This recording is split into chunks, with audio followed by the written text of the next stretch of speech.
Baik, bismillahirrahmanirrahim. Assalamualaikum warahmatullahi wabarakatuh. Selamat malam kepada para peserta. Jadi ini adalah pertemuan pertama kita ya mengenai epistemologi. Saya usahakan untuk bisa paham materi saya lihat pun nanti akan masuk selesai pertemuannya kalau dibahas secara mulai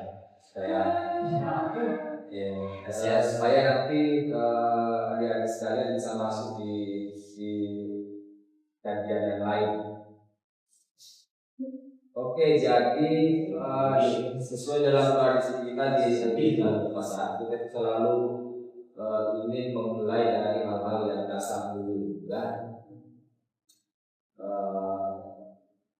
kajian yang kita rasa bahwa ini diperlukan untuk fondasi pengetahuan para kader supaya nanti bisa dengan mudah memahami tema-tema lainnya, tema-tema yang lebih depan, ya. Misalnya kita mulai dengan logika, itu kan saya setuju sama dari pengurus katanya tidak ada beberapa peserta yang belajar di logika, ya. Dan itu mungkin bagus kayaknya mungkin ilmu logika perlu dibuat lebih bagus lagi di Indonesia negara, ya, supaya ilmu logikanya bisa lebih praktis, karena sebenarnya logika itu instrumen mualah, jadi tidak bisa dibahas dalam bahasa ya, dia harus bisa digunakan. Untuk kita berharap setelah kalian belajar logika, kalau SCP nanti bisa menjawab soal-soal penalaran kayak gitu, ya. Karena kalau kalian SCP itu logika semua di situ, biasanya banyak yang belajar filsafat itu tidak lolos di PNS, tidak, tidak apa, tidak lulus apa itu nilai ada passing grade-nya gitu, nggak lulus gitu, ya, tidak mencapai passing grade. Padahal kan sebenarnya itu ilmu logika. Terus kalian belajar apa logika selama ini? Saya pengennya gitu, kalian belajar logika, ya, itu kalian pakai untuk membaca buku, pakai untuk menelaah argumentasinya, fundamentalnya, saya paling tidak logika. Dan pakai hal-hal yang sangat teknis misalnya ketika kalian ikut TCTN nanti bisa digunakan untuk menjawab soal penalaran. Tapi itu logika, kita logisme kayak gitu. Jadi lalu ya soalnya kalau kalau epistemologi ini tentu jauh lebih abstrak, ya. Jadi memang ini kita tidak bisa menggampang-gampangkan persoalan ini, meskipun nanti saya coba untuk membahasnya dengan bahasa yang lebih sederhana supaya para peserta itu bisa mengerti.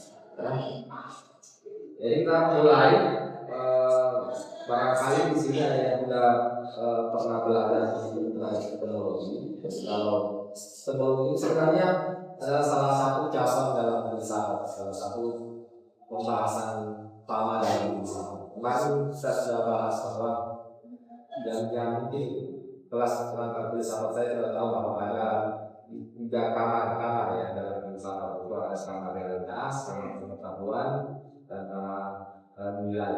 Dan kamar pengetahuan ini di situ ada namanya epistemologi. Nah, itu yang kita bahas. Epistemologi itu secara etimologi berasal dari bahasa Yunani. Mungkin kalian tidak banyak tahu. Episteme, ya, pengetahuan dan logos itu ilmu.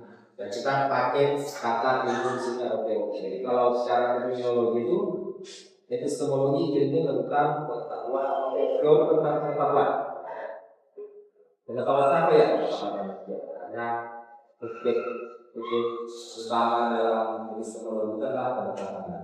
Kita di mana cara kita berpengetahuan, bagaimana kita mengenali sumber-sumber pengetahuan, bagaimana kita diperhadapkan pada realitas, ya. Maka pengetahuan saya tentang itu atau sebenarnya tidak ada yang disebut pengetahuan objektif, itu semua adalah pengetahuan subjektif.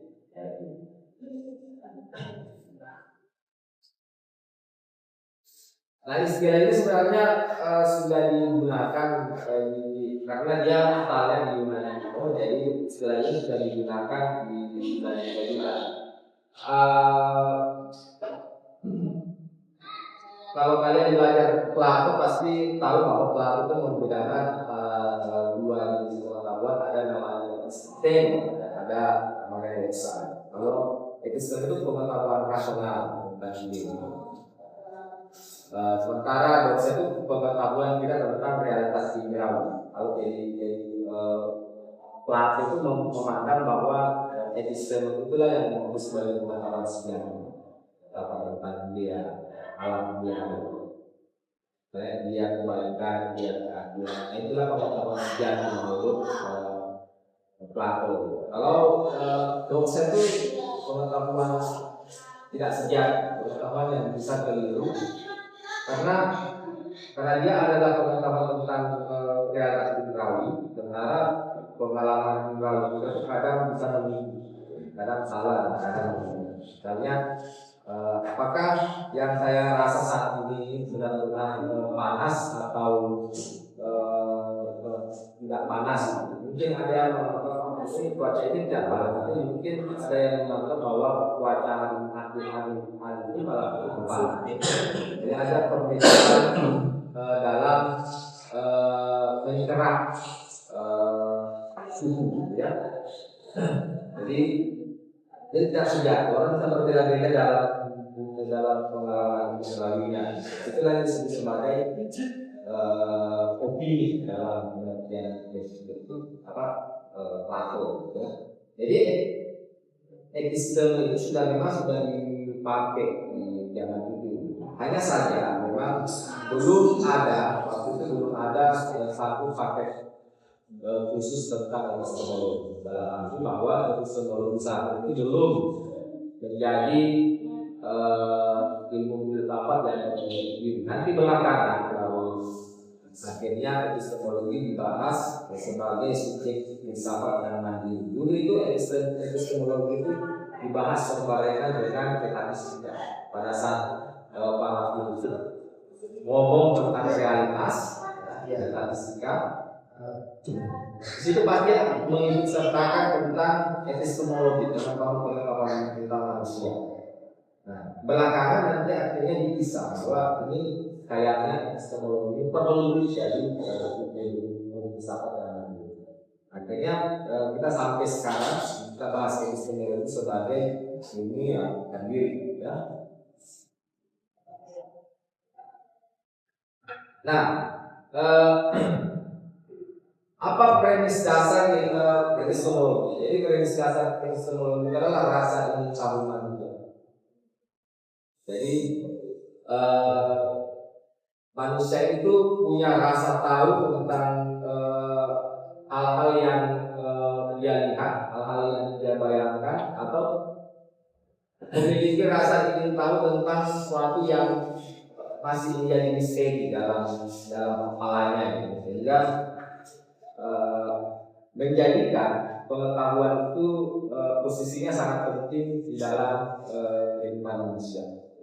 Dari rasa ingin tahu itulah manusia akhirnya menggali realitas itu, mencari tahu hakikat dari realitas itu, sifat-sifat dari realitas itu, sehingga dari situlah manusia mendapatkan pengetahuan.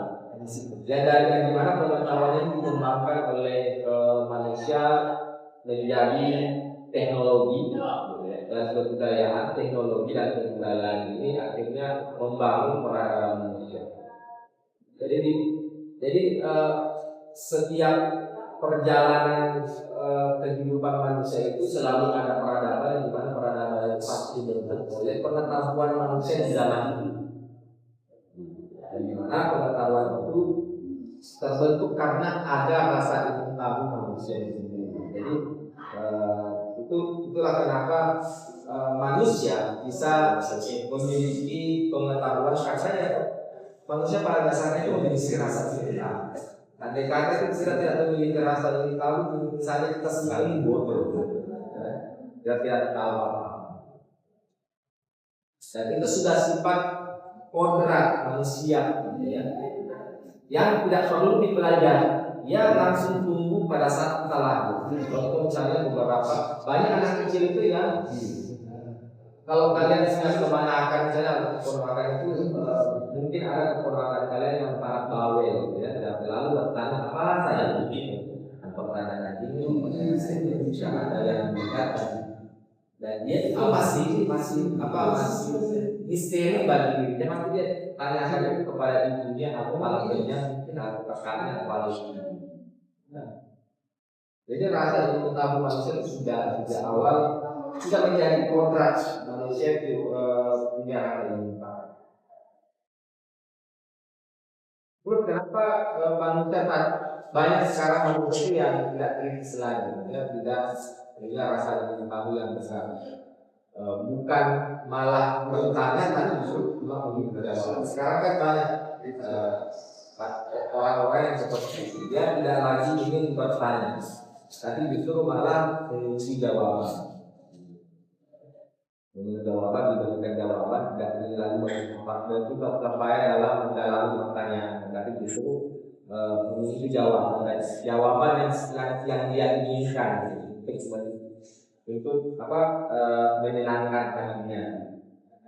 Saya pernah pendidikan kita, karena proses pendidikan kita yang tidak membutuhkan kritis. Institusi pendidikan kita yang tidak menumbuhkan rasa ingin tahu itu. Karena kadang guru itu hanya ceramah saja, tapi tidak menumbuhkan rasa ingin tahu siswanya, dengan terlebih dahulu memberikan kesempatan kepada siswanya untuk masuk. Ya, bisa saja juga mungkin dari bapaknya atau ibu dari anak itu karena terlalu banyak bertanya sehingga disuruh untuk tidak usah banyak bertanya. Akhirnya mungkin karena tidak tadi itu, si anak itu atau si balita itu akhirnya takut atau ragu untuk bertanya, karena bertanya kalau dia bertanya itu gimana. Jadi menganggap bahwa bertanya, aktivitas bertanya itu sesuatu yang tinggi. Karena pada saat saya bertanya, saya dimarahi oleh ayah saya. Sehingga pada saat itu dia tidak rajin lagi bertanya. Padahal jika ada keponakan, mungkin suatu saat kalian sudah punya anak dan dia terlalu banyak bertanya, jangan dihalang. Sebisa mungkin kalian harus memberikan dia jawaban, meskipun jawaban itu tidak memuaskan dia.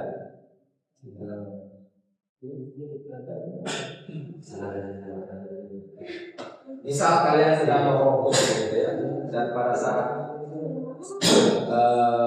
kemarahan mungkin atau keponakan atau adik kalian lah misalnya yang bertanya, yang terbang itu apa? Ya jawab saja, asap. Terus asap itu nanti kalau dia terbang dia akan kemana? Dia bercampur dengan udara. Terus udara di mana? Udara kan tidak kelihatan. Jadi jawab saja, udara tidak kelihatan.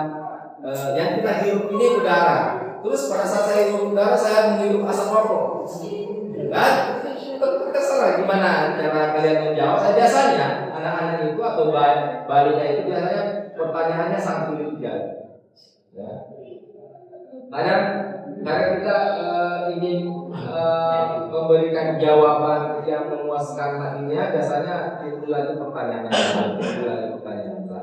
Nah, biasanya di situ mungkin ya banyak orang tua yang kemudian melarang anak-anaknya paling-palingnya itu bakalan baru.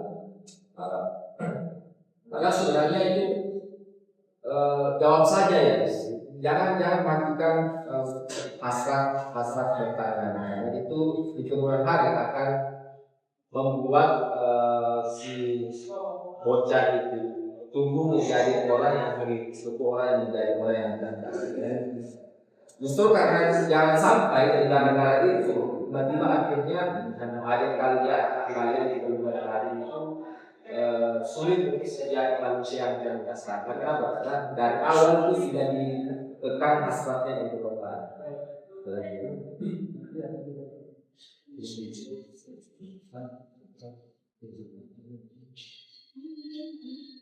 Jadi itu masalah epistemologi ya. Jadi rasa jadi mengaku kita ingin tahu seperti apa sih realita. Juga kita berusaha untuk. Nah, terkadang saat kita ingin mengetahui realitas ini, ada yang mungkin pengetahuan kita yang benar dan ada yang mungkin pengetahuan kita tidak benar. Nah, dari situlah nanti kemudian tadi masalah-masalah epistemologi banyak yang diungkapkan. Apakah manusia itu dapat mengetahui sesuatu sebagaimana saya? Apakah kita ini, kalian ini benar-benar melihat gelas sebagaimana gelas ini? Ya, kita tidak pernah mencapai pengetahuan yang itu tentang gelas. Kayak semacam sepele ya. Tapi sebenarnya itu akhirnya membuka banyak teori-teori tentang jelas banyak info dan menghasilkan banyak teori.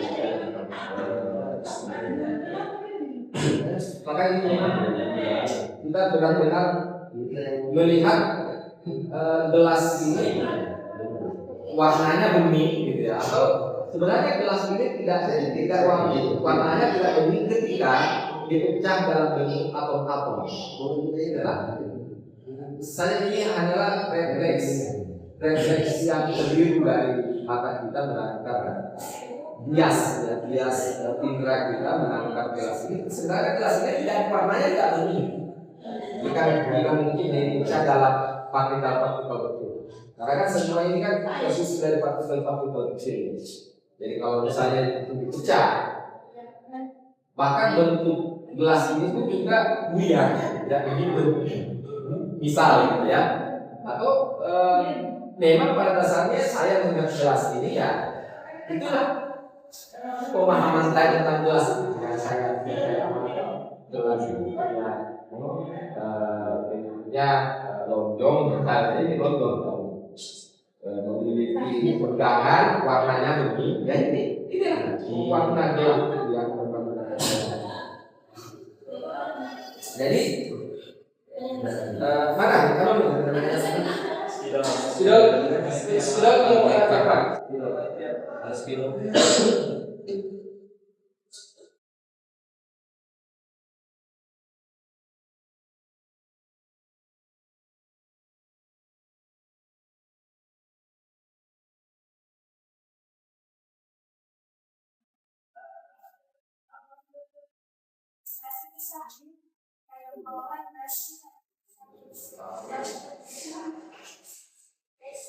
Jadi masalah pertama yang kita dijawab dalam epistemologi itu adalah apakah manusia ya, bisa mengetahui sesuatu sebagaimana apa?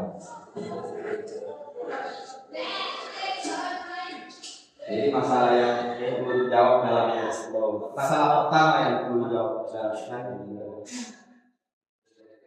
apakah manusia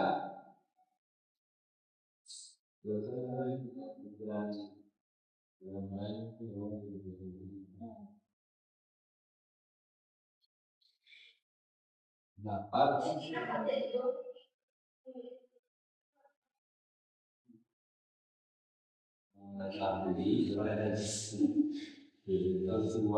sesuatu sebagai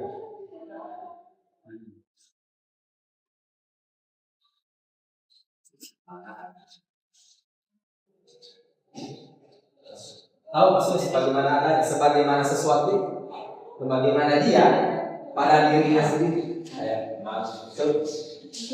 Botol sebagaimana botol. Maka saya memang saya lihat botol ini, apakah pengetahuan saya tentang botol setelah saya melihat botol ini memang sebagaimana botol itu atau tidak benar-benar. Pada saat saya angkat apa yang terrepresentasikan dalam pikiran saya itu tidak sebagaimana di botol dalam kenyataan. Iya. Baru mulai ya atau apa? Jadi kadang-kadang kalau kita kan sebenarnya kadang lupa. Oh ya, pertanyaan. Jadi kadang ya dalam pembahasan epistemologi kita sepakat bahwa dalam pengetahuan kita harus melihat segala sesuatu berdasarkan identitasnya. Namun yang menjadi perdebatan di Immanuel Kant pernah bilang bahwa manusia itu tidak pernah benar-benar melihat segala sesuatu bagaimana mestinya gitu. Kita tidak pernah bisa menafsirkan hal yang bersifat objektif karena dia tidak sadar oleh pandangan subjektif. Artinya ketika kita mendasari sesuatu oleh pandangan subjektif, berarti itu kan mengalami intervensi atau apa ya bahasanya? Dia akan dipandang sebagaimana orang yang memandangnya. Makanya dikatakan bahwasanya segala sesuatu di dunia ini itu kita tidak pernah benar-benar komplit dalam melihatnya karena dia bisa saja diintervensi. Apalagi kita sudah bersifat subjektivitas. Makanya misalnya ketika kita bisa melihat gelas, ya dalam gelas misalnya kita bisa melihat perbedaan dalam masyarakat, kita bisa melihat kebudayaan dalam budaya ini kan. Ketika kita ingin melihat bagaimana kebudayaan itu sebagaimana adanya, itu kan sulit sekali karena ada beberapa banyak interpretasi dari orang-orang yang melihatnya subjek-subjeknya. Jadi kita kalau bilang kan selama sesuatu itu dilihat oleh orang yang bersifat subjektif atau selama hal yang objektif itu punya subjek yang melihat, maka dia tidak akan pernah bisa sempurna dalam memahaminya. Atau bagaimana kan? Kalau nggak verifikasi ketika semua pengetahuan kita itu akhirnya subjektif semua, tidak ada yang objektif. Kira-kira apa yang kita ini? Semua pengetahuan itu relatif. Ya, sebelum jadi tidak ada pengetahuan kita yang mutlak. Dalam kalau kita tidak punya pengetahuan objektif, dalam pengetahuan semua pengetahuan kita subjektif itu, pengetahuan itu relatif. Saya ambil contoh misalnya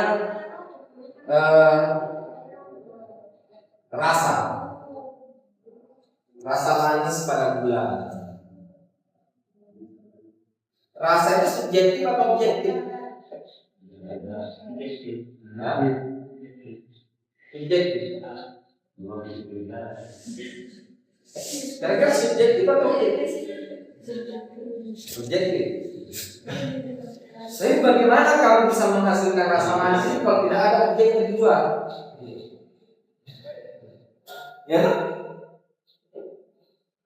bagaimana lidah kita ini bisa menghasilkan rasa manis itu kalau mungkin manis itu tidak ada? Sama dengan misal, apakah hawa dingin itu subjektif atau objektif? Subjektif. Hawa dingin itu subjektif. Apa bekerja?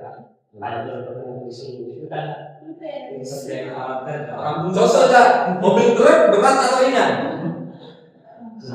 Kan perbandingannya kak. Apa perbandingannya? Kalau dibandingkan sama mobil biasa, berat ya. Tapi kalau dia perbandingannya mobil itu satu berat. Artinya bisa kau angkat karena dia tidak berat. Iya. Nah itu. Kan masih di pada lain. Berat itu kan kalau kita rasakan, jadi berat itu rasa. Misalnya saya angkat ini, atau saya angkat meja ini, kalau saya dulu itu tidak bisa karena berat. Kalau dia angkat pakai orang pakai ringan.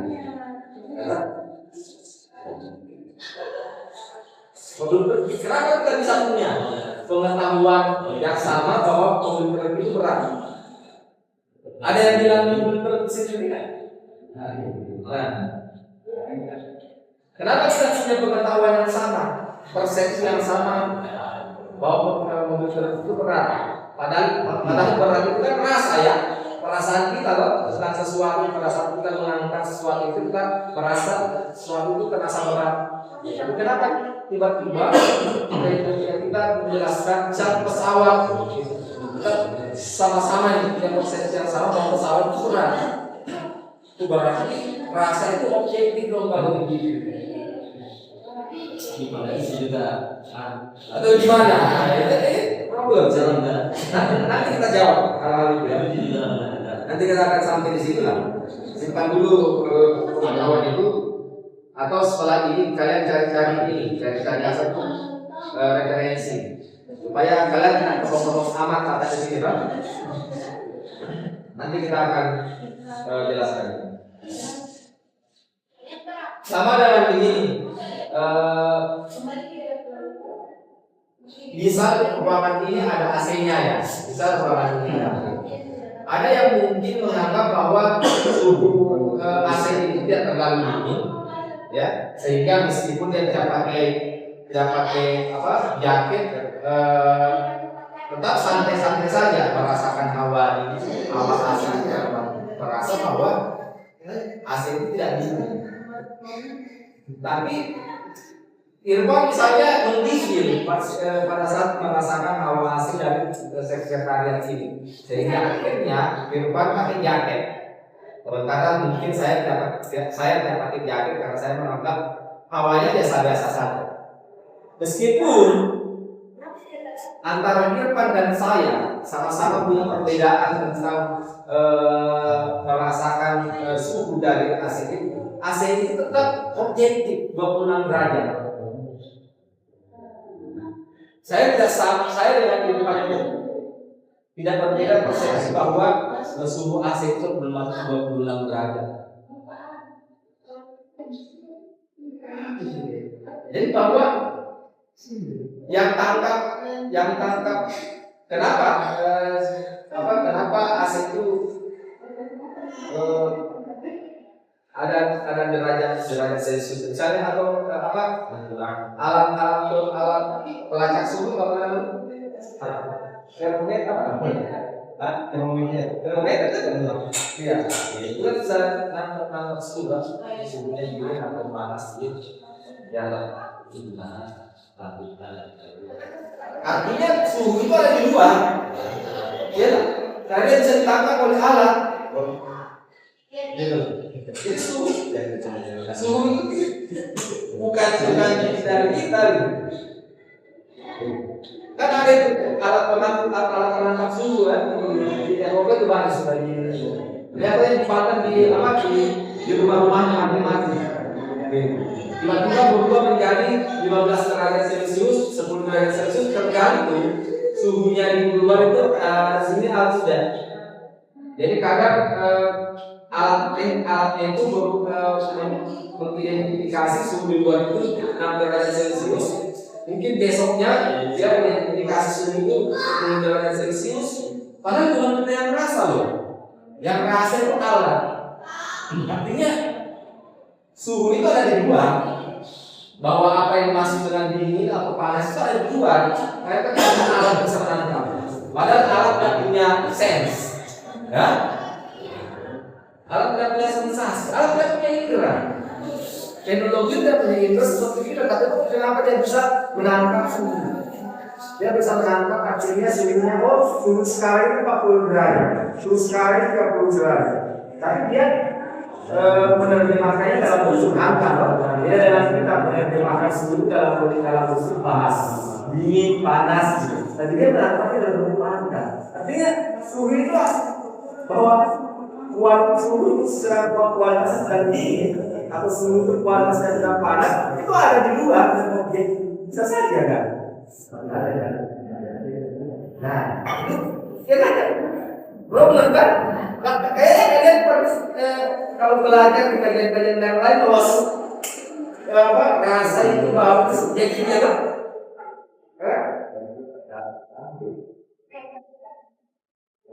Kalau gula itu manis itu hanya ada pada saat kita kecap,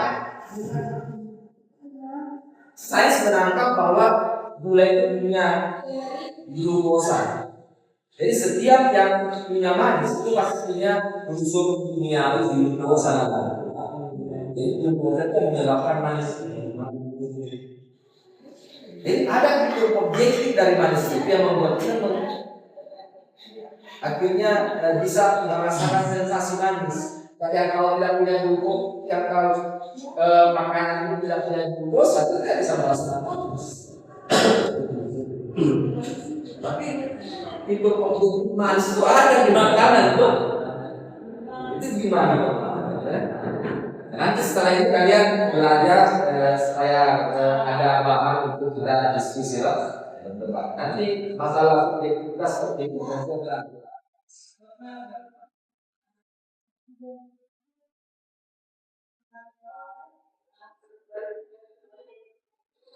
Tapi problem pertama dari epistemologi itu ya, apakah manusia dapat mengetahui pelaksanaan maknanya?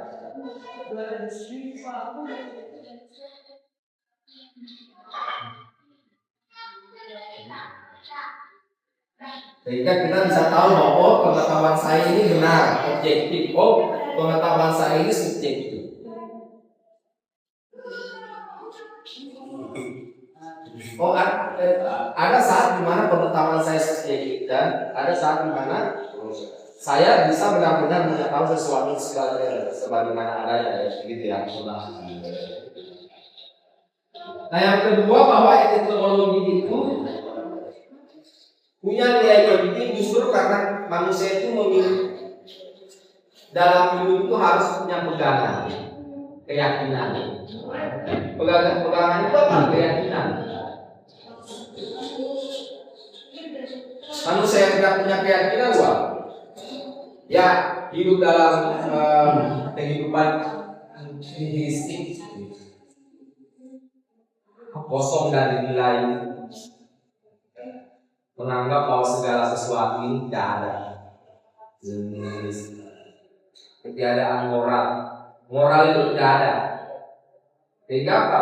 Sehingga ya kita berbuat apa saja di dunia ini tanpa harus berpaku kepada nilai-nilai moral yang kita dulu.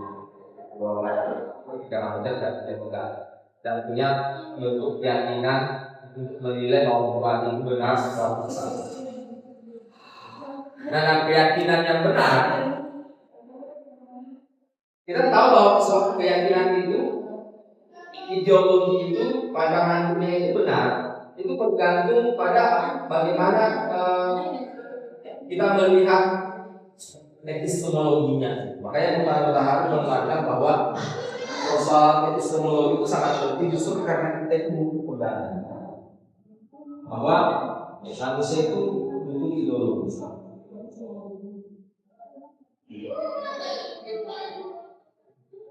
Sementara ideologi yang benar, kita hanya tahu bahwa ideologi itu benar atau tidak dengan melihat unsur epistemologinya. Kenapa? Karena ideologi itu terbentuk dari pandangan dunia.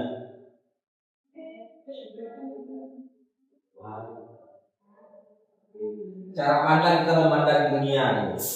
Setiap orang ini kita ini punya cara pandang memandang dunia. Kita sebagai umat Muslim itu beda cara pandang kita melihat dunia dengan agama-agama yang lain. Orang-orang mengatasnamakan agama yang lain ya. Marxisme itu beda cara dia memandang dunia dengan liberalisme misalnya. Penganut paham liberal dengan penganut paham Marxis itu pasti melihat realitas itu berbeda. Contoh di ekonominya, orang liberal itu ramah terhadap kapitalisme. Bahkan memandang bahwa kapitalisme itu adalah konsekuensi bagi dunia modern. Itu diperlukan, kapitalisme itu diperlukan. Bahkan memang adalah satu dari konsekuensi dari perkembangan negara. Manusia butuh yang namanya kapitalisme. Tapi Marxisme mengatakan bahwa kapitalisme itu sejahat. Karena kehadiran kapitalis itu menciptakan dua kelas yang saling bertentangan, ada kaum proletar dan ada kaum mobilis, di mana kaum proletar itu tertindas karena mereka menggantungkan hidupnya hidupnya pada kaum luas, kaum kapitalis yang menguasai atau maka untuk menghilangkan kelindasan itu kita harus menghilangkan masyarakat tanpa kelas. Jadi kita harus menghadirkan masyarakat tanpa kelas. Karena pemusnahan kapitalisme menuju kepada masyarakat komunis. Dari perspektif ekonomi saja sebenarnya ada liberalisme dan kapitalisme. Nah, kapitalisme dan liberalisme itu liberalisme dan komunis itu beda, tapi beda cara pandang dia memandang dunia dan akhirnya beda juga dalam pendidikan ideologi. Apa yang dia yakini, kebenaran apa yang dia yakini, nilai-nilai kebaikan apa yang dia yakini, apa yang dimaksud baik, apa yang dimaksud buruk pasti berbeda antara orang-orang yang berpandangan liberal dengan orang-orang yang berpandangan marxis. Pandangan dunia ini dibentuk sepenuhnya oleh epistemologi. Jadi bentuk epistemologi itu akan mempengaruhi cara pandang kita memandang dunia. Cara pandang kita yang memandang dunia akan mempengaruhi cara kita memilih ideologi. Begitu.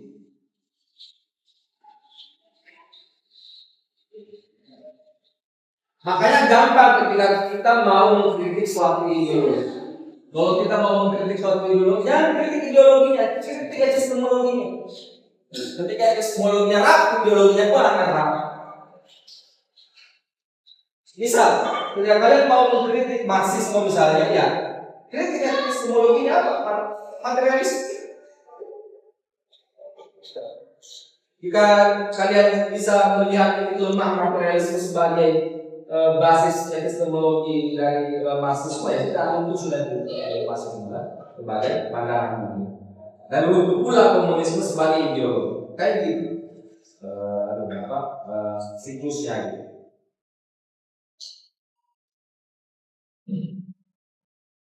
Nah, itulah kenapa problem epistemologi ini penting.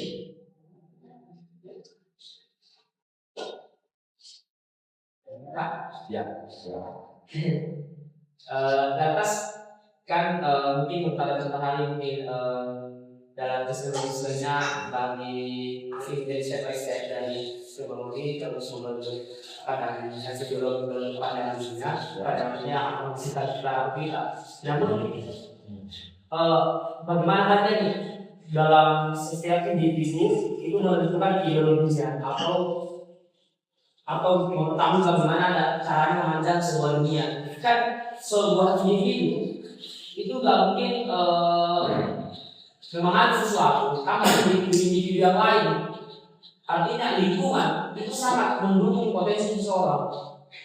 Kayak contoh misalnya saya, karena sering bergabung sama anak-anak marxian, maka pengetahuan juga menjadi anak marxian. Ketika kalian bergabung bersama alumni misalnya dari kajian dari pengetahuan yang paham dari anu, kan begitu Pak. Lantas apa parameter kebenaran sampai pada bahwasanya dari ini ekstremisme yang paling bagus untuk negara ini?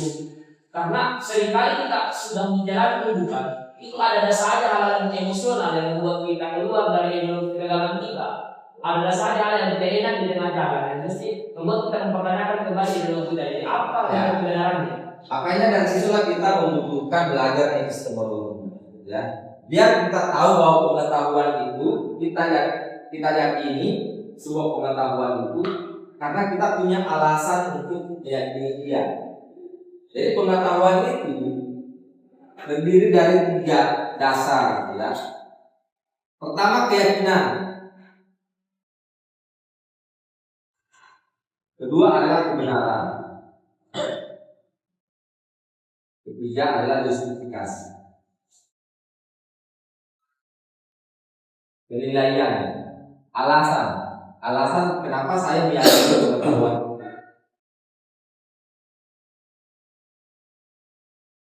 Ada orang meyakini sesuatu itu, tapi dia tidak tahu apakah sesuatu itu benar atau tidak. Dan dia punya alatan untuk membenarkan untuk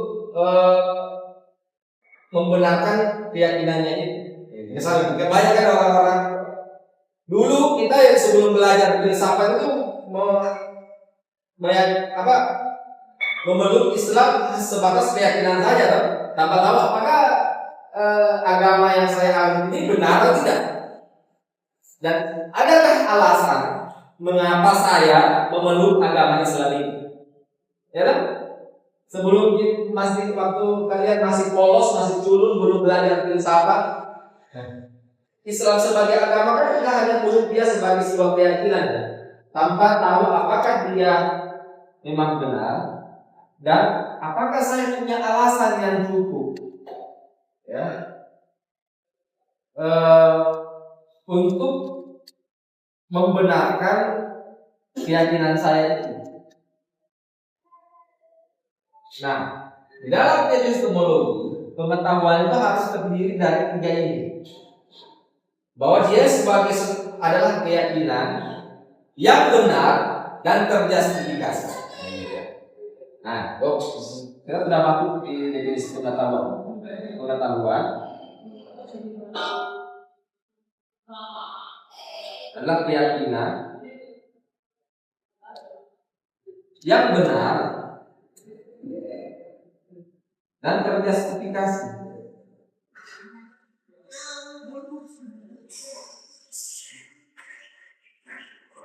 Nah, konteks permasalahan yang kamu ajukan tadi bahwa banyak kok pengetahuan keyakinan saya karena dipengaruhi oleh sesuatu di luar diri. Kenapa sebenarnya? Ketika pengetahuan itu kita dapatkan dari pengaruh di luar diri kita. Asal dia tidak berhenti pada level keyakinan, ya kan? Tapi dia harus berlanjut pada level kebenaran dan level justifikasi. Kita bisa tahu bahwa keyakinan saya benar atau salah. Dan saya punya alasan yang cukup untuk membenarkan keyakinan saya itu. Saya bisa menjustifikasi bahwa keyakinan saya itu benar dengan alasan bla bla bla, alasan demikian. Ya, kenapa saya memeluk Islam? Ya, bahwa saya anggap ini benar dan saya punya alasan yang cukup yang meyakinkan saya bahwa Islam itu memang layak untuk dipeluk oleh manusia besar. Nah, banyak orang masyarakat yang dia meyakini sesuatu itu hanya pada level keyakinan saja, ya, tidak sampai ke level kebenaran dan juga tidak sampai ke level justifikasi.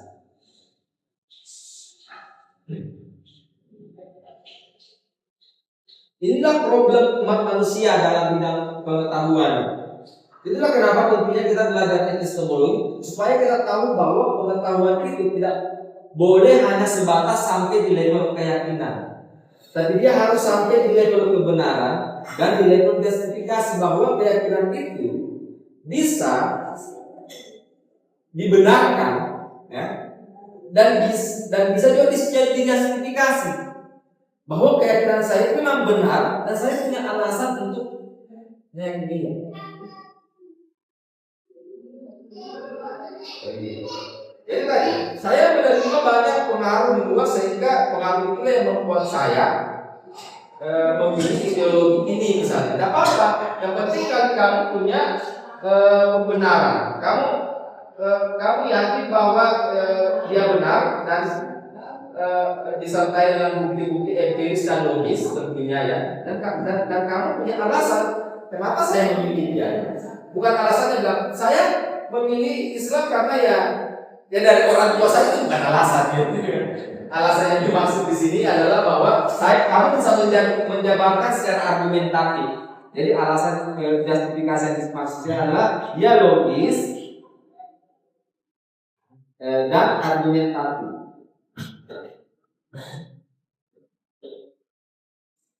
Bahwa alasan yang saya miliki, ya, untuk membenarkan keyakinan saya itu logis. Makanya kan kenapa kalian pada saat masuk di alam dasar itu usul ini tidak diyakini secara mental. Tadi usul ini berbeda dalam kerangka filsafat. Supaya kalian punya alasan mengapa saya meyakini Tuhan sebagai Esa. Mengapa saya harus meyakini tauhid? Kalian harus punya alasan. Tidak hanya sekedar meyakini itu bahwa Tuhan itu ada, Tuhan itu Esa dan Muhammad adalah. Kamu harus punya alasan, pembenaran dan justifikasi kenapa kita perlu, kenapa umat manusia perlu kenabian, gitu. Kenapa manusia perlu imam, ya? Kenapa manusia perlu bertauhid? Kita harus punya alasan. Dan kita harus punya sistem berpikir yang bisa membenarkan itu dan justifikasi yang cukup untuk membenarkan keyakinan. Itulah kenapa pentingnya dari teknologi.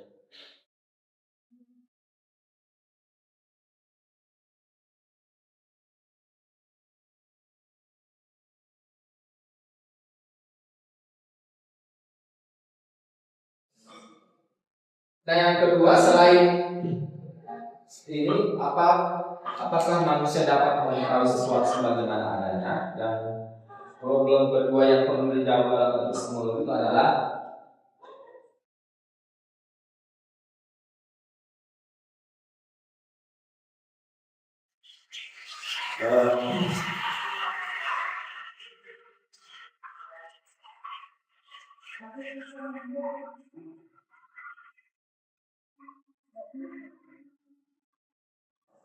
walaupun kita dapat mengetahui sesuatu sebagaimana adanya, terus bagaimana?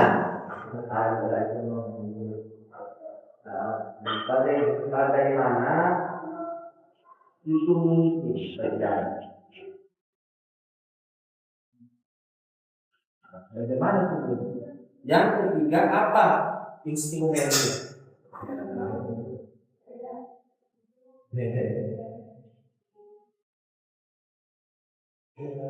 Dan apa sumber-sumbernya?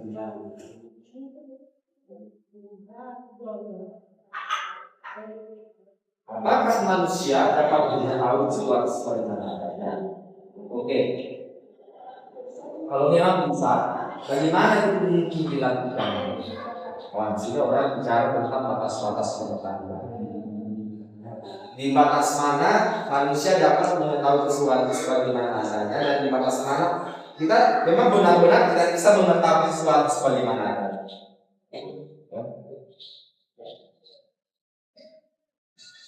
Di batas-batas pengetahuan manusia seperti apa itu, sehingga kita mungkin mengetahui sesuatu sebagaimana adanya dan tidak mungkin mengetahui sebagaimana sesuatu sebagaimana adanya.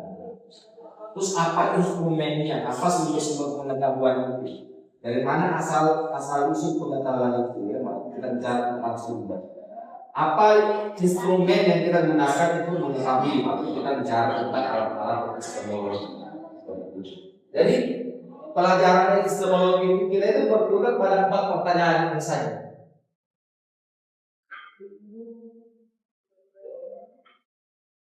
Nah, yang pertama,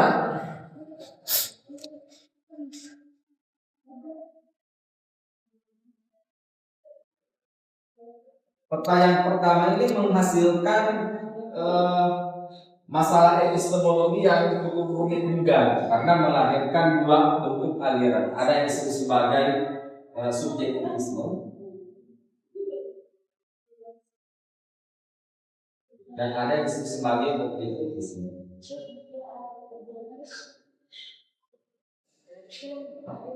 Kalau subjektivisme itu mengatakan bahwa kita tidak bisa mengetahui sesuatu sebagaimana. Pengetahuan kita itu sangat tergantung kepada persepsi manusia.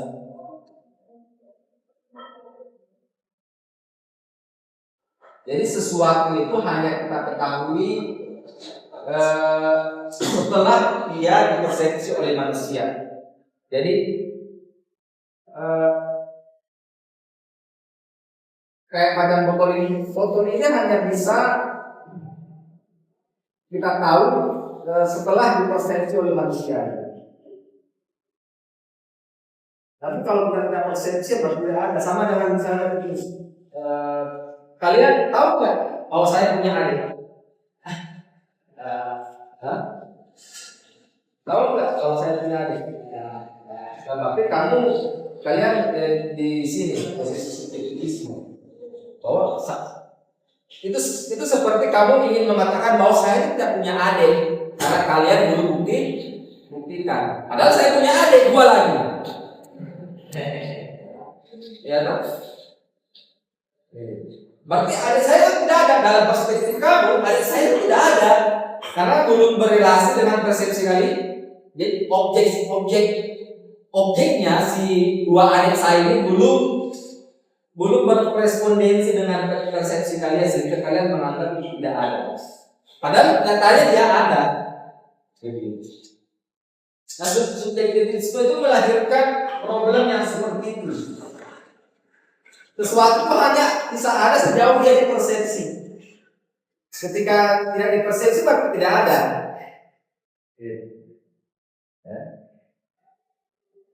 Kalau objektivisme itu ya, objek itu tetap ada meskipun kamu tidak persepsi kalian.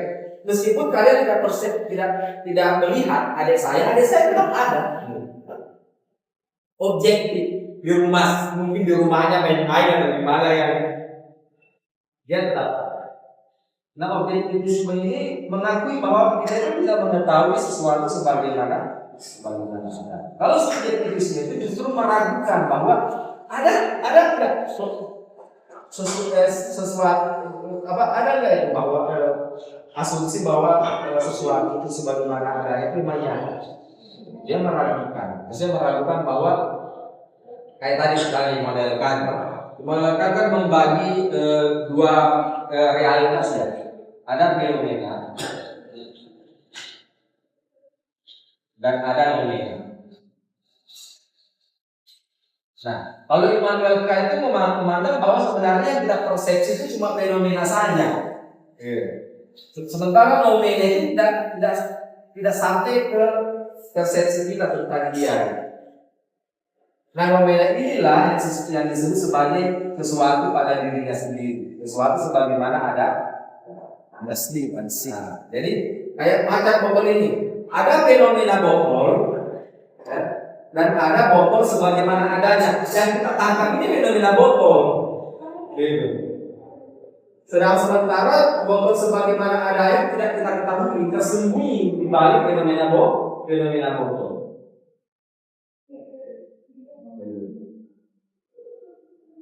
Jadi kalau kita pakai ini ya, pakai persepsi Immanuel Kant bahwa botol ini ada dua lapis, ada fenomena, ada aspek fenomenanya, ada aspek nominanya. Yang kita lihat ini fenomenanya saja. Sedang sementara nominanya tidak kita lihat. Paham saya?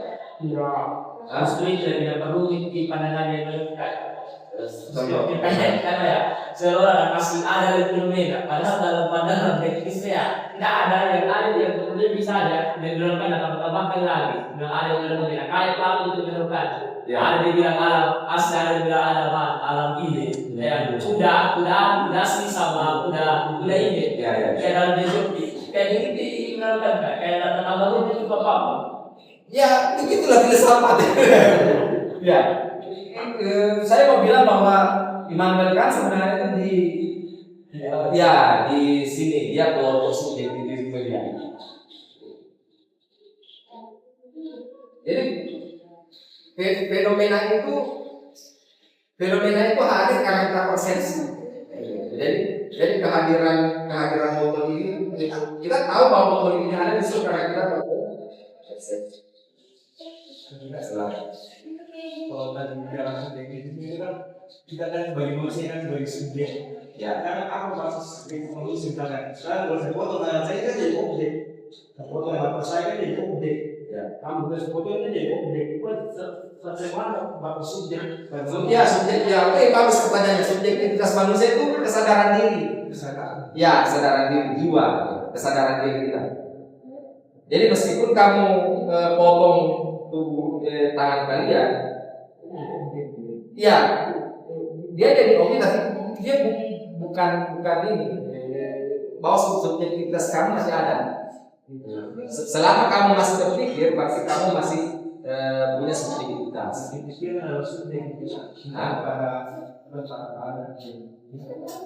Ya, bahwa tubuh kita ini objek. Ya, itu objek. Yang dimaksud subjektif itu kesadaran diri. Kebenaran terkait dengan pertanyaan. Ya, kamu bicara, ngomong, itu tuh subjektivitas. Sadar tentang kesadaran diri gitu. Jiwa yang sadar. Kamu sadar nggak tentang keadaan ini? Sadar nggak bahwa saya ada di dalam kamu? Nah, berarti kamu masih punya subjektivitas tuh. Subjektivitas kesadaran diri.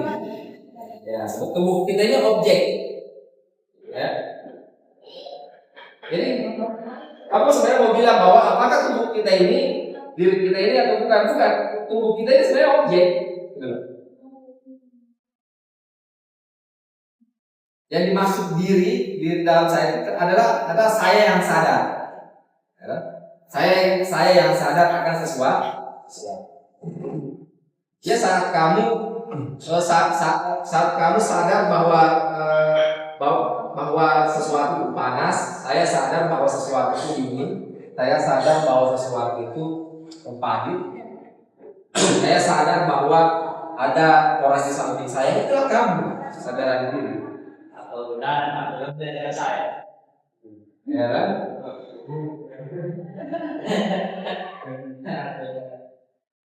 Nanti kita ngobrol banyak lebar tentang tapi problem dalam pertanyaan pertama itu ya ada dua ya. Tapi kalau kita kan mengangkat kepada tiga pengetahuan, kan pada Socrates itu tidak ada filosofis. Ya. Orang yang katanya Socrates menjual pengetahuan, Ya. menjual pengetahuan untuk orang ini. Ya. Kan filosofis dari bertanya dengan Socrates kan, kenapa bilang filosofis Indra itu ada apa sumber pengetahuan saya? Ya, dengan pengetahuan sumbernya kan Indrawi. Karena yang di Indrawi itu karena saya tadi ada salah. Lantas kamu kita benar-benar dapat melihat sebagaimana Indra kita yang ada kepada. Contohnya saya menjelaskan doang kepada orang tua, saya menjelaskan diri kepada orang diri. Ya. Hal itu kan yang akan mengantarkan kita kapan kita benar-benar sebagaimana adanya. Ya, macam dengan kaum sofis itu dia di sini dia di sini karena memandang bahwa segala sesuatu itu relatif. Ya, bahwa saya tidak mau bahas sebenarnya karena sudah terlalu sering ya dan terlalu lemah gitu, membuang waktu ya. Iya. Bahwa kita ini tidak ada gitu. Tidak ada pasti. Terlalu cukup kalau kita bahas itu. Ada ya. Dan kan Georgias mengatakan bahwa sesuatu tidak ada, kalaupun ada tidak bisa diketahui. Kalaupun bisa diketahui, tidak bisa diungkapkan. Tidak ada. Bukan rumit, konyol gitu. Terus saya apa? Terus kamu yang ngomong itu apa? Bukan orang kah? Batu. Iya, konyol gitu. Jadi kita tidak perlu bahas itu. Iya. Tapi ya kalau ya, ada filosofis di sini kan dalam konteks yang lebih luas Pak. Ya. Memahami agama, memahami sosial, kebudayaan. Ya. Mungkin kan bisa jadi penyenangan kayak dalam aspek yang lebih luas misalnya dalam masyarakat Pak. Ya. Kayak manusia, Ya. bagaimana cara bela itu sebagaimana adanya. Itu kan yang filsafat yang harus kita kembangkan. Ya. Artinya itu Pak. Kalau memang akan terjadi bagi sejarah pada instrumen yang lebih luas kayak dalam hal masyarakat kayak berbagai sosial itu bisa dilihat dari sebagaimana adanya tetap tidak nanti akan dilakukan manusia bisa dilihat di perubahan sosial.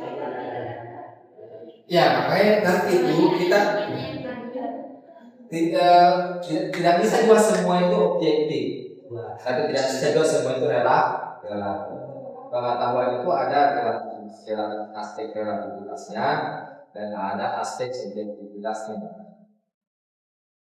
Macam tadi bahwa kita itu bisa merasakan suhu yang berbeda, ya kan?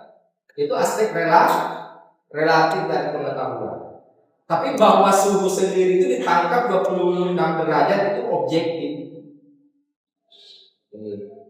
Bahwa suhu yang ditangkap oleh termometer ya, itu objektif 26 derajat, bahwa secara matematis suhu itu berada di tingkat 26 derajat itu. Tapi bahwa apakah 26 derajat itu dingin atau tidak itu sudah berbeda-beda persepsi kita. Gitu. Sama dengan manis. Yang barang mungkin kita bisa merasakan level manis yang berbeda. Atau malah mungkin kayaknya kita tidak merasakan manis apa-apa dari gula itu karena kayaknya kita lagi sakit. Tapi bahwa ada fitur objektif yang menyebabkan manis itu ada. Bahwa zat-zat kimiawi yang bisa menghasilkan manis itu bisa dijelaskan dalam sains. Paham saya? Iya. Bisa nggak gula jadi asin? Ya gula, kenapa gula karena manis? Dia punya unsur kimiawi yang menyebabkan terjadinya sensasi manis pada saat dikerja. Bahwa manis itu bisa berbeda-beda levelnya saat kita rasakan bisa. Pasti relatif, tapi aspek relativitas dan pengetahuan itu terletak di sini. Tapi bahwa fitur objektif dari manis itu ada, dan gula yang menyebabkan kita bisa merasakan manis. Nah, itu objektivitas pengetahuan dari rasa manis ini. Ya. Jadi tidak bisa semua pengetahuan itu relatif, dan bisa juga pengetahuan itu semua ada pengetahuan. Nah, tadi dijelaskan bahwa tentang kondisi-kondisi itu sudah level abstrak. Di level abstrak pengetahuan sih pasti biasanya subjektif. Ya, kecuali kamu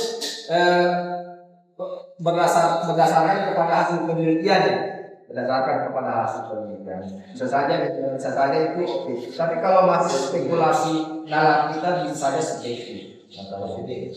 Apakah itu salah? Tidak salah karena pada dasarnya kita tidak bisa lepas dari subjektivitas. Tapi jangan juga menganggap bahwa tidak ada pengetahuan objektif bahaya.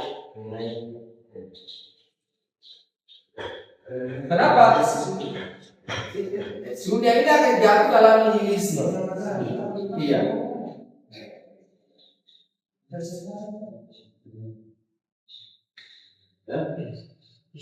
Ada kata-kata yang menarik dari apa?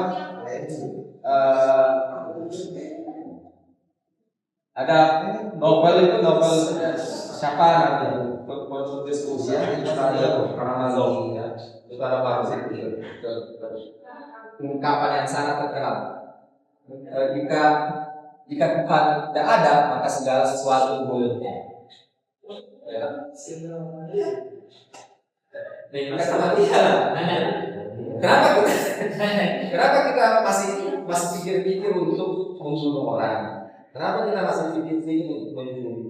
Ya karena setidaknya meskipun tidak rajin sholat, tapi kita masih beragama, masih ada yang sesuatu yang tidak terputus. Bayangkan jika kita menganggap semua umat manusia menganggap Tuhan itu tidak ada, dan segalanya dibolehkan. Karena tidak ada ukuran objektif bagi nilai kita gitu. Ya kan? Tidak ada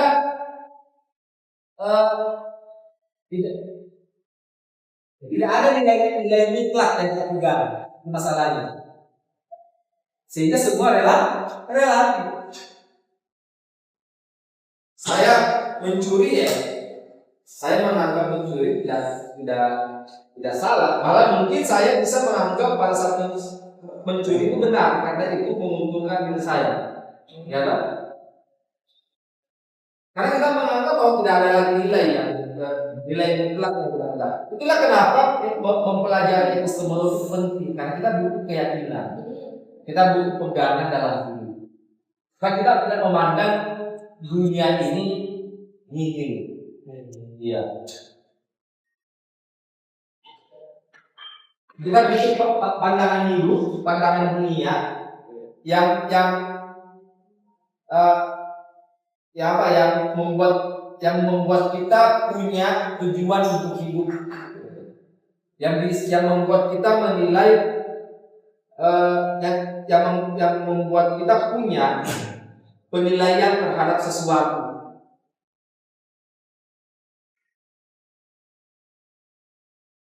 Kenapa kalian misalnya tidak minum khamar gitu? Karena pandangan dunia Islam yang kamu pegang itu melarang menyentuh khamar.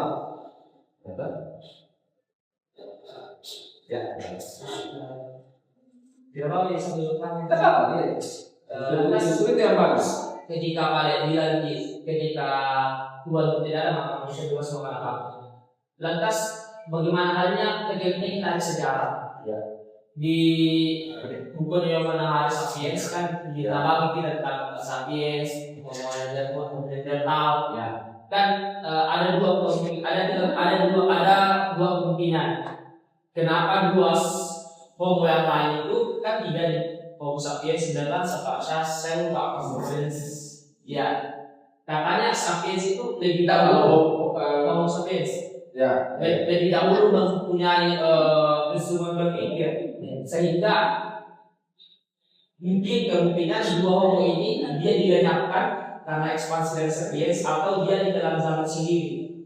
Kemudian kita akan kembali bertanya, lantas apa norma-norma universal yang dianut orang-orang sapiens sehingga masih bisa bertahan? Kalau pada manusia kan ketika tidak ada Tuhan yang memiliki akan terus tidak akan bertahan. Nah sedangkan orang-orang sapiens sudah bisa bertahan di dalam waktu itu. Dan bilang lupa ada pengangkatan mitos atau ada agama.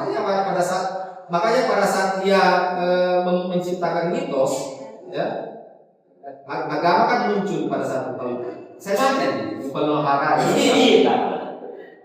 Dan di situ mulai rapi kehidupan mereka kan, akhirnya dia mulai punya bekerja sama, ya toh? Yang dulunya tidak ada kan? Ini ada yang universal, walaupun tanpa ada Tuhan. Tidak, mitos itu yang disebut Pelonharan itu pada saat manusia menciptakan mitos, situlah agama juga muncul. Begitu. Coba baca ulang itu Pelonharan. Saya tangkap Ji, dulu sebelum Homo sapiens masyarakat Netherlands sama ya di Neanderthal itu saling membunuh. Jadi dulu itu manusia purba itu hidup dalam kelompok kecil gitu. Dan saling saling genosida. Jadi dulu genosida itu sudah ada gitu. Misalnya ini kelompok manusia yang ini membunuh muslim atau menggenosida ini, mengambil semua harta bendanya, tempatnya, jadi dua seperti itu. Akhirnya apa? Manusia cepat punah karena saling menggenosida. Tapi kenapa manusia bertahan sampai sekarang? Nah, kenapa? Karena manusia di zaman Homo sapiens itu manusia akhirnya sudah bisa bekerja sama, sudah tahu arti penting bekerja sama itu apa. Apa yang membuat manusia itu akhirnya punya solidaritas? Nah, keyakinan yang sama. Dan keyakinan yang sama ini manusia akhirnya punya solidaritas. Seperti misalnya umat Islam punya solidaritas karena dia punya satu keyakinan yang sama. Naif itu ketika misalkan kita membela Palestina bukan melihat agamanya. Naif itu. Kita membela Palestina memang penting untuk menempatkan Palestina itu sebagai problem kemanusiaan. Tapi bagi kita umat Islam melihat Palestina itu, kita membela Palestina itu ada bias agama di situ. Ya. Ada ketertarikan teologis di semua. Kita punya satu identitas yang sama-sama orang Islam. Itu namanya solidaritas agama. Nah, dulu memang orang-orang punya solidaritas tinggi. Akhirnya kan bekerja sama membentuk masyarakat karena mereka membentuk satu keyakinan. Itulah yang masuk arah itu mitos. Membentuk mitos, dari mitos inilah muncul keyakinan. Dari keyakinan ini muncullah agama. Sebenarnya kalau di Makassar itu mitos itu sebagai variabel ada prevalent. Kemudian di udah makan orang spesies itu makanya selain mitos juga ada misi. Jadi kalau spesies memang dia lebih cenderung pada resiprokal altruisme. Jadi itu altruisme ini. Tapi kalau mengenai itu dia kayak pure altruisme memang. Dia itu kenapa cuma berguna sebetulnya karena altruismenya. Dia itu lebih lebih memilih orang lain makan daripada dia memilih sendiri. Itu kalau mengenai etis. Sehingga hukum yang lain itu dia lebih cepat guna dibandingkan dengan Homo sapiens. Maksudnya Ya, betul altruisme, kepedulian toh. Ya karena waktu itu kognitif juga berkembang, otak juga berkembang kan. Kita kan punya, kenapa kita punya sisi altruistik? Karena kita sudah otak kita sudah berkembang, sudah ada neokortex kan, di otak kanan toh. Ada pikiran logis, ada etika toh. Dulu kan orang itu masih bergerak karena masih digerakkan oleh otak predator di sini orang kan. Ada otak predator ini memangsa memang. Kenapa ada orang yang suka memangsa, membunuh orang lain, psikopat gitu ya? Karena tidak jalan otak neokortex itu sudah barangkali nanti cek bagaimana kedokteran psikologi. Tapi dia tidak punya empati. Dia tidak punya empati. Mungkin tidak bekerja dengan bagus otak yang mengelola empati. Jadi memang ya betul, karena pada saat itu memang manusia sudah berkembang, otaknya sudah berkembang. Dia sudah punya neokortex itu, sudah otak kiri dan otak kanannya sudah berkembang. Saya menarik soal otak, saya baca punya maksud yang menurut saya itu sudah bilang kalau moral itu sedia di otaknya. Jadi kalau misalkan kendalanya yang besar itu dia cenderung psikopat, sedangkan kalau prefrontal cortex yang di depan ini cenderung besar itu lebih tinggi sifat empatinya kan begitu misalnya. Kalau ternyata saya bisa menjelaskan lebih baik dari misalnya apakah sekarang kita berpegang pada sains? Kita harus berpegang pada dua-duanya. Bahwa iya benar sains kita menjelaskan itu dan justru kita berterima kasih sama sains. Akhirnya karena sains bisa menjelaskan tentang manusia memang benar-benar punya altruisme dari gejala neurologinya. Kita berterima kasih bahwa memang manusia itu kadang-kadang memiliki kebaikan, memiliki sifat yang baik. Ya, semua manusia itu buruk. Kita itu bisa menjadi manusia yang baik, manusia yang altruis, manusia yang penyayang, manusia yang empati. Itu kan artinya menjelaskan bahwa kebaikan itu ada, moralitas itu ada. Apa yang disebut sebagai empati, berempati kepada orang yang membutuhkan, itu bukan cuma sebagai mitos saja, tapi memang benar-benar ada. Apakah bahwa itu cuma aktivitas neuron saja atau memang itu aktivitas dua itu baru sains dan filsafat itu beda.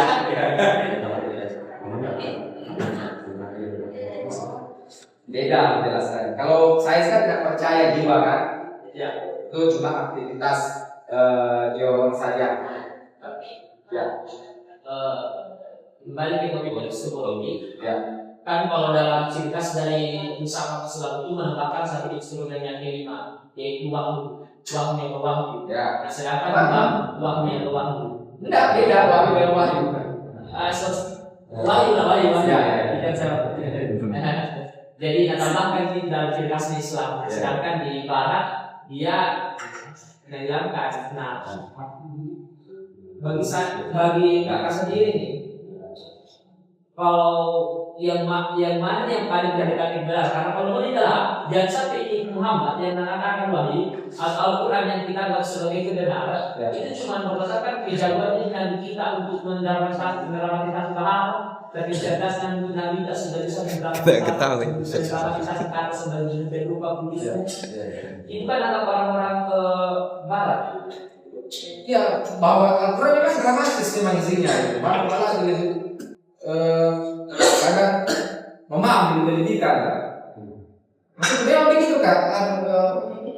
Gambaran surga itu ada air mengalir. Iya, ada anggur Bidadari kak. Memang begitu kan? Kira-kira memang begitu. Jadi saya tidak tahu ada Maksudnya bahasa dalam Al-Quran itu benar atau tidak? Iya.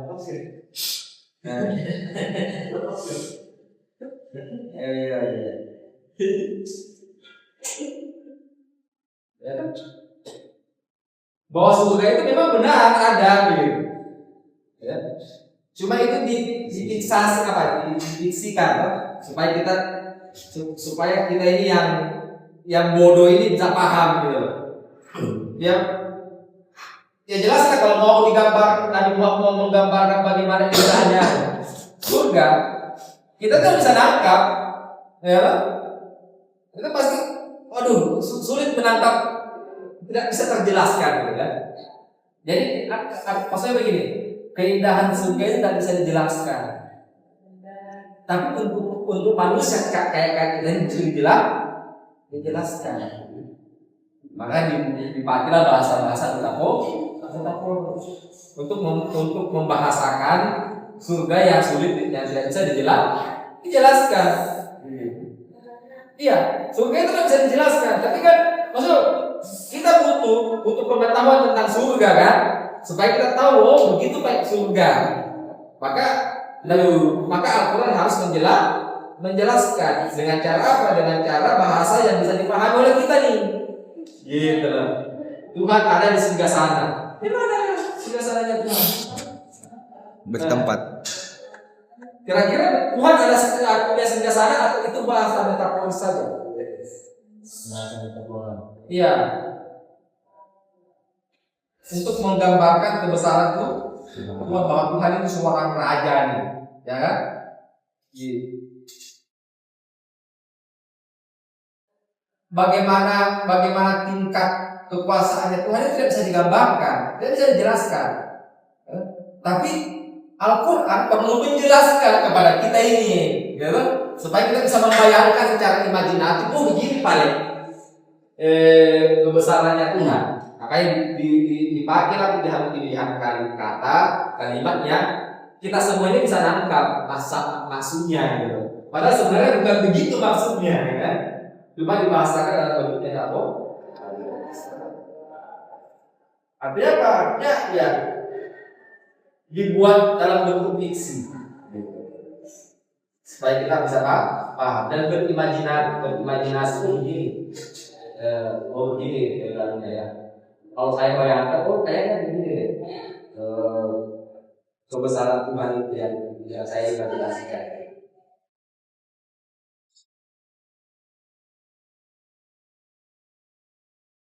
Untuk lebih tidak menyesatkan, ya coba nanti bicara sama Ustaz Adlani langsung atau kita show kan. Karena jangan sampai penjelasan saya mungkin menyesatkan. Ya, maksud saya untuk itu kalian konfirmasi dengan ustaz-ustaz yang lebih kompeten, kan? Ya. Karena saya beda tahu jangan ragu. Enggak apa-apa ya tersesat kak. Yang jelas di jalan benar. Jam 10 nih. Jadi seperti itu. Jadi jika pertanyaan lagi sudah dicatat, jadi nanti ke besok kita cuma menjawab 4 pertanyaan itu. Tidak menjawabkan.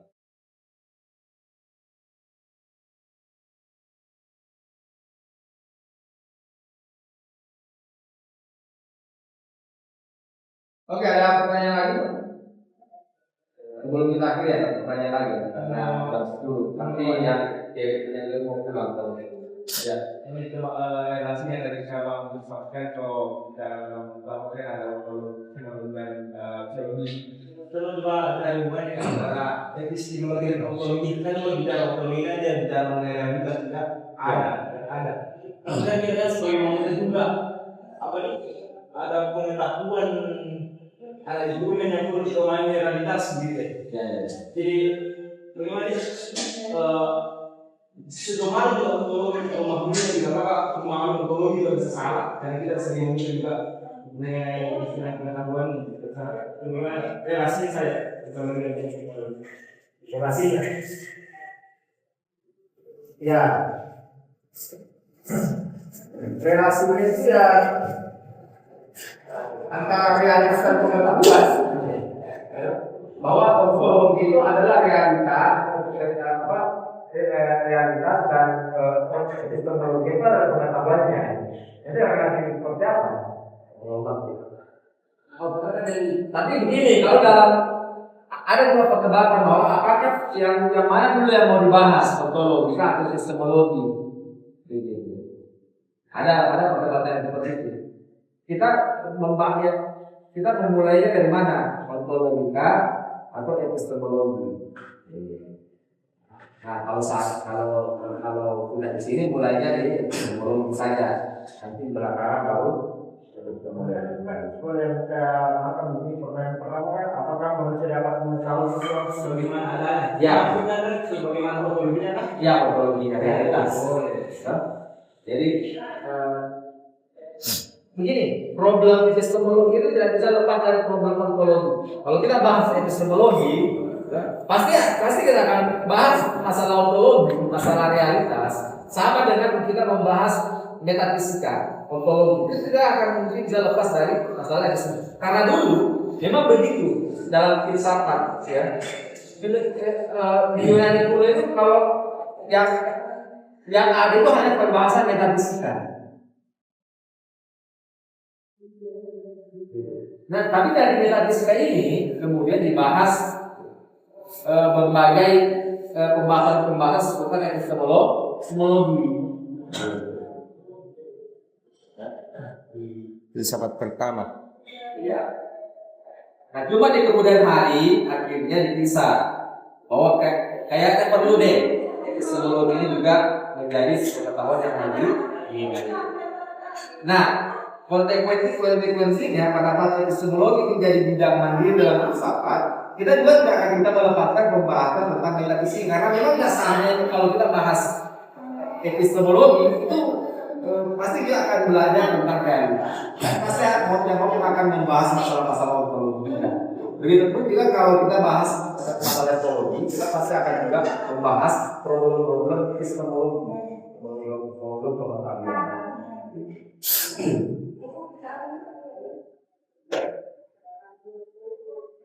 Kayak macam idealisme dan realisme, ya?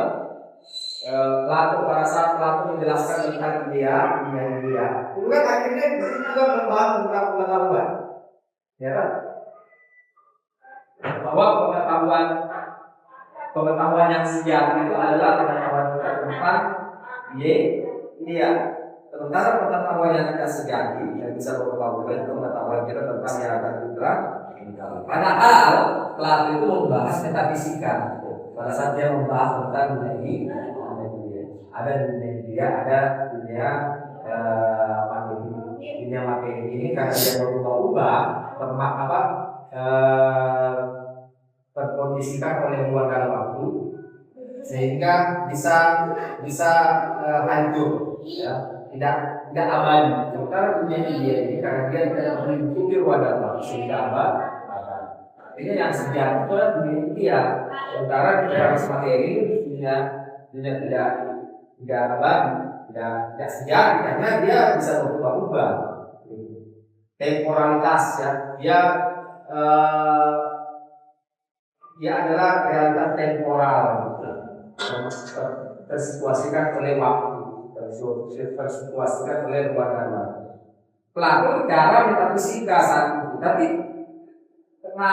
Plato bicara tentang dunia dia dan dunia, akhirnya kita menyentuh ranah epistemologi pengetahuan. Akhirnya ada kesimpulan dari Plato sendiri bahwa pengetahuan kita ini yang sejati adalah pengetahuan tentang diri. Yang dimaksud Plato sebagai episteme, ya. Sementara pengetahuan kita tentang realitas materi adalah doxa. Ya, bukan palsu, ya. bisa salah bisa benar. Yang akhirnya Plato menyebutnya spiral. Akhirnya masuk pembahasan epistemologi ya, padahal tidak ada maksud untuk membahas epistemologi. Yang ada pembahasan ilmu satu itu adalah metafisika. Seperti itulah filsafat dulu sebelum kita. Sehingga akhirnya kalau ontologi dan epistemologi punya bidang sendirinya.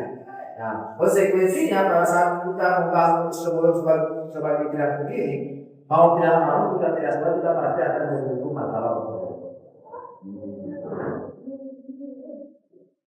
Ya, oke, assalamualaikum warahmatullahi wabarakatuh.